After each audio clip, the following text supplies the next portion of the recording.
Rumpelstiltskin did not like to render himself knowingly powerless, but to keep Regina off his scent, that was exactly what he had done. He had let her into his mind, let her twist his memories, making him that little bit more devoted to his wife, shackling them ever closer together in unholy matrimony. Beneath it all, in a deep, closed part of his mind, he waited, waited, waited.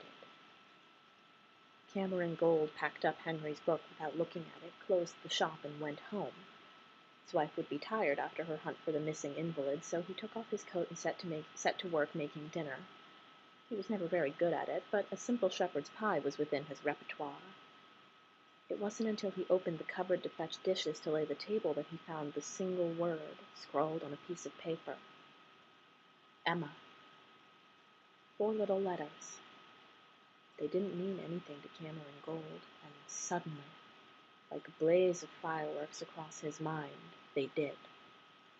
The walls holding Rumpelstiltskin back cracked like fragile glass under the knowledge, and he staggered, falling heavily against the cabinet. A plate slipped from his hands, fell, shattered. His mind felt violated, even though it was no worse than what she had done to him for the last 28 years. There was a difference, he knew, in being wholly unaware as someone tore his mind apart, and stepping back to let them do it. He braced a hand against the wall, stumbling to the cupboard above the refrigerator. There was an older, wiser, darker Scotch there, and that was what he needed. His hand shook as he poured a measure and knocked it back. By the time Mary Margaret returned, he was back to his whole self, but knew he looked like death warmed over. From the look on her face, her day had been just as trying as his own. In stops and starts, she told of the search and that they found John Doe, or David Nolan as he was now known, in the river and returned him to the hospital. When she mentioned his wife, Rumpelstiltskin privately wondered which unfortunate woman had been pulled into the tangled web that Regina was constructing around Snow White. It was hardly a surprise that there was a wife out there. If she was cruel enough to give Snow White a second husband, why not give the ever-loyal and faithful Charming a wife? "Is he going to recover?" he asked, finally capping the bottle. Mary Margaret shook her head blankly. "I don't know," she said. "I think so." She looked up at him and looked so devastated that he knew Regina must have made some play to distress her so. "Cam, I only wanted to make sure he was all right." He tried to smile, but it was difficult when all he wanted to do was find Regina and tell her to please throw herself off the nearest tower. But no,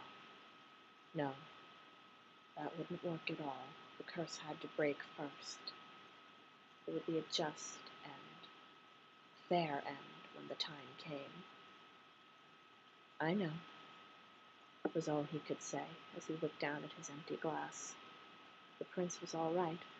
She would find him, and he would find her, and they would always be all right. That was what true love was meant to be. True love was not meant to have rages and dungeons and clerics and scourges. True love should not have been cast out and turned away and given to a coward. True love should have been smiles and coming home and not being unhappy. His wife placed her hand over his, and for a moment he could almost believe he would look up and see blue eyes looking back at him, bright and clear and smiling. Blue eyes were green. She leaned closer and kissed him gently on the lips. Rumpelstiltskin closed his eyes, neither pushing forward nor pulling back. Mary Margaret seemed to recognize his melancholy mood, a twin for her own, and she drew back both lips and hands. "I'll serve the dinner up," she said quietly, pushing the chair back to rise from the table. "Thank you for cooking." He turned his face away. "I knew you would need it," he said quietly. The silence fell, awkward and stilted. Mary Margaret fetched the plates from the cupboard, the crockery from the cabinet, and he moved himself enough to lay them on the table. Both of them knew something had changed today, but she couldn't know what, not yet, and he couldn't tell. He propped his elbow on the table, rubbing at his brow with his fingertips. It was almost a relief when someone knocked at the front door. Mary Margaret set the bread basket down on the table. "I'll see who that is," she said. He could not leave it like that, so he briefly caught her fingers, squeezed. Her smile returned, though it was a shadow of her usual dazzling one, then went to answer the door. Rumpelstiltskin folded and refolded her napkin, tilting his head at the sound of two female voices talking and both approaching. He looked up as Emma Swan entered the kitchen with his wife. For once she looked as uncertain as Mary Margaret sometimes looked, not so self-assured any more. "I was wondering," she said, looking askance from Mary Margaret to Rumpelstiltskin, "if that offer of a spare room still stands?" Rumpelstiltskin's mouth turned up in a tired smile. That would be far better than leaving notes for himself, should Regina ever decide to toy with his mind again. "What do you think, dearie?" he asked, looking at Mary Margaret. "Do you think we have room for a little one?" It was strangely warming when mother and child shared quick, understanding smiles.